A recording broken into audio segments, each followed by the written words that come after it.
Hello and welcome to On the Scene. I'm Andrew Rosario, and tonight we have a very special edition as we're coming from the Ziegfeld Theater in Manhattan. We're honoring the 40th anniversary of the enCourage Kids Foundation.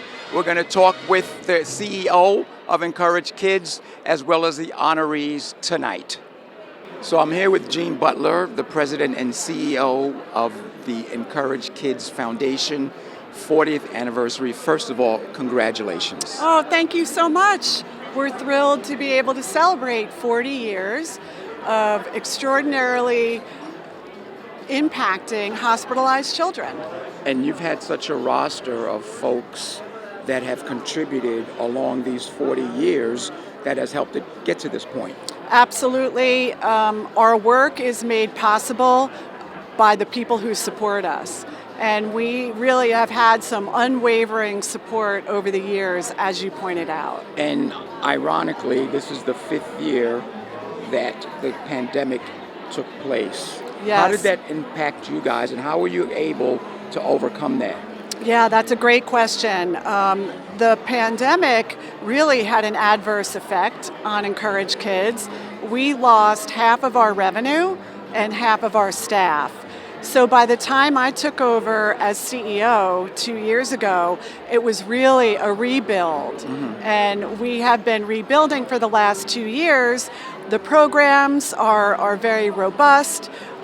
We branched out in terms of our fundraising, and we created a brand new partnership with iconic FAO Schwartz. We gave Teddy kind of an upgrade.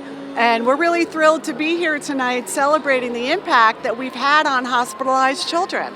And one of the awards that will be given tonight is the Michelle Hall Duncan Award. She was such an amazing woman in terms of the growth of the organization. What do you remember about her? Well, unfortunately, I did not have the pleasure of meeting Michelle. Okay. I was in the children's toy industry for more than 15 years. But Michelle's reputation is, I didn't talk to a single person who didn't love her.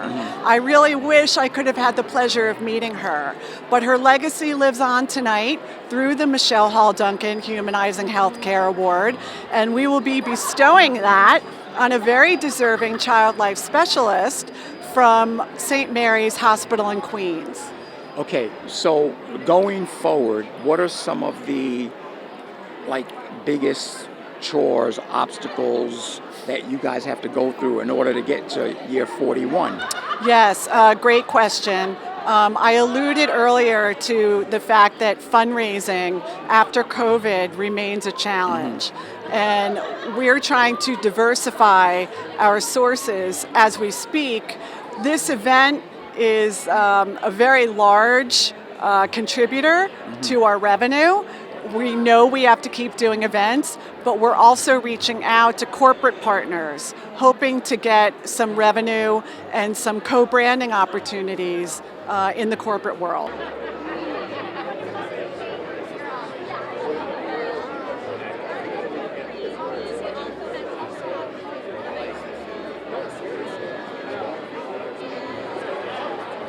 You can't help but recognize what sets this organization apart. Yeah, 40 years and the work that this foundation does for kids and what they do in hospitals to make their stays so much more livable, enjoyable, relatable to everyday life is just incredible, and I'm proud to be a part of it. I think this is year 7 for me. So they've been doing a lot of good work for 33 years before I got here, and I'm just happy to help carry on that tradition.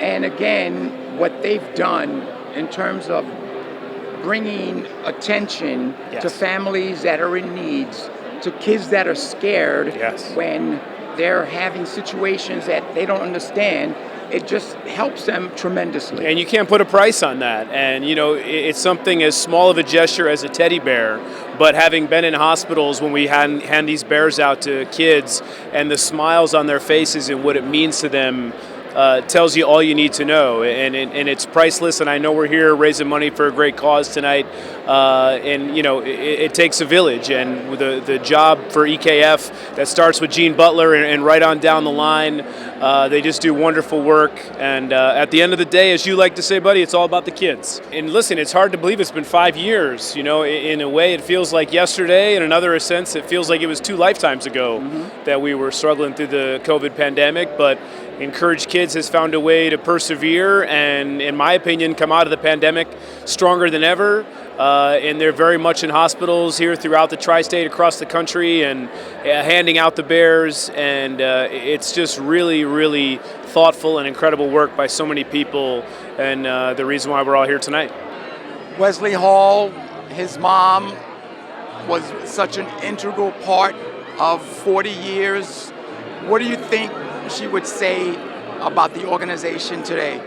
I think she'd be thrilled at how the organization has grown and how many new people have come to understand what it is that we're doing and how it's changing the lives of children all over the country.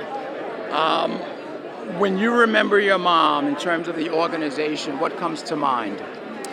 What comes to mind is that she was very interested in caring about kids specifically. And to do that, it means you've got to suspend your ego.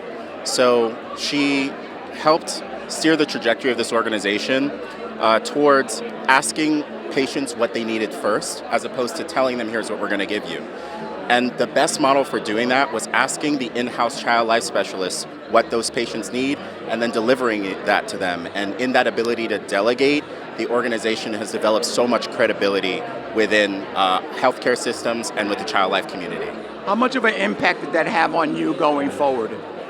You know, I think it had a huge impact because it allowed me to move through the world in a more empathetic way and just very open, you know, and also very optimistic about our ability to create solutions when we listen to one another and we try to close the gap between rhetoric and impact. Every time I look at it, I remember how brave I was, how much I've been through, and how strong I am. Tonight's mission speaker is the lovely Luna Oak. Hello. How excited are you about tonight? I'm so excited.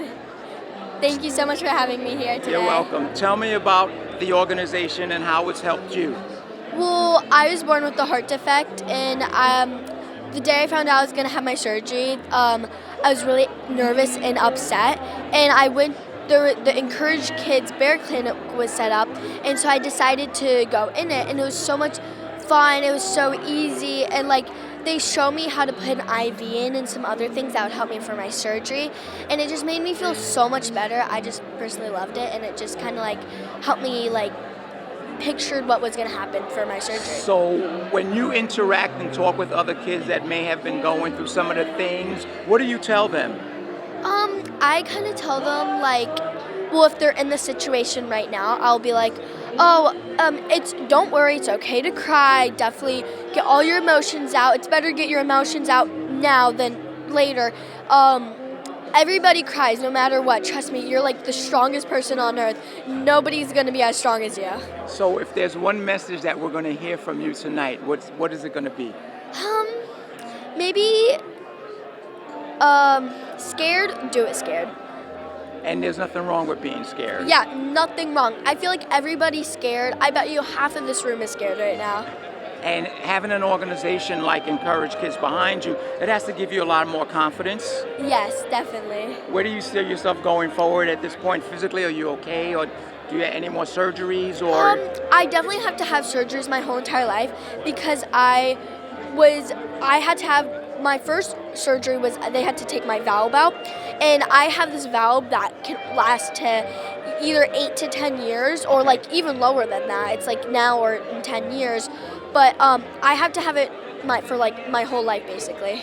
has it restricted you in terms of what you want to do, playing games, running around?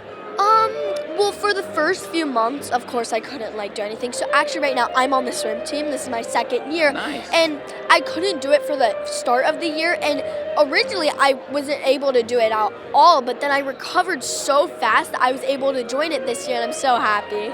Great. Well, listen, you look fabulous. Congratulations Thank you. going forward. And we can't wait to hear your mission speech. Thank you. Great. That was awesome.